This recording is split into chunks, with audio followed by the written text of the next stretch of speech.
1405 AD, Yongle reign of the Ming dynasty.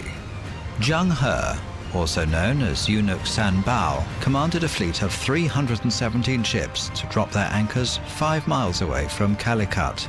868 civil officials, 442 naval officers, and 10,000 soldiers, sailors, and artisans prepared for the landing in an orderly way. The king came to the port anxiously to welcome China's envoy in person. Such a feeling of anxiety and surprise was shared by each king along the maritime Silk Road.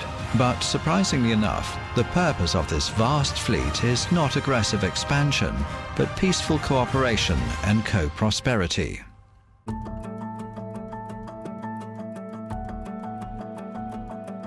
A review of history will shed light on the present. Peace and cooperation have been upheld by the Chinese in their 2,000 years of development.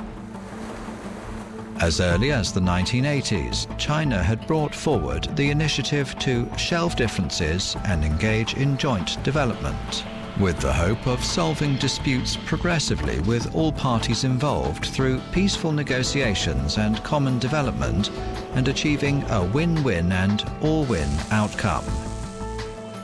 China's positive action is embraced with widespread welcome and response.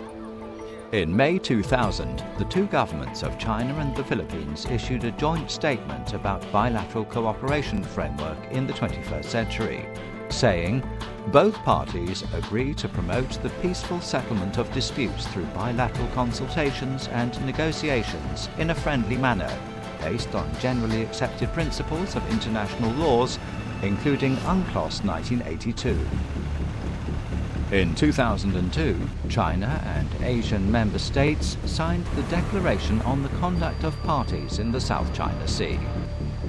In the face of China's goodwill, the Philippines, determined to legalize its unlawful occupation, tries to bring the United States to its side at all means, and spares no efforts in inviting Western companies to engage in predatory exploitation of oil and gas resources. 90年代之后啊，美国大量的石油天然气公司加入到了南海油气开发当中。美国呢还不断调整它的政策，那么加强与菲律宾的防务合作，那么跟菲律宾还每年进行多次的联合军事演习。与此同时呢，美国把南海问题与它的所谓国家利益相挂钩，肆意派出军机军舰闯入南海，扰乱南海的秩序。那么同时，它还是在南海推行它的航行自由计划。 On January the 22nd, 2013, 10 years after the Declaration on the Conduct of Parties in the South China Sea was signed, the Philippines unilaterally submitted the South China Sea disputes to a mandatory arbitration. Doing this, it tore up a series of agreements it had signed and pledged to abide by. 1 year before that, the Chinese government proposed to restart the China-Philippines consultation mechanism for confidence-building measures. But this proposal has once again fallen on deaf ears. For a long time, the Chinese government has been following the approach of solving disputes through peaceful negotiations, while the Philippine government has been acting capriciously. It failed to keep its word and forcibly closed the door of bilateral negotiations.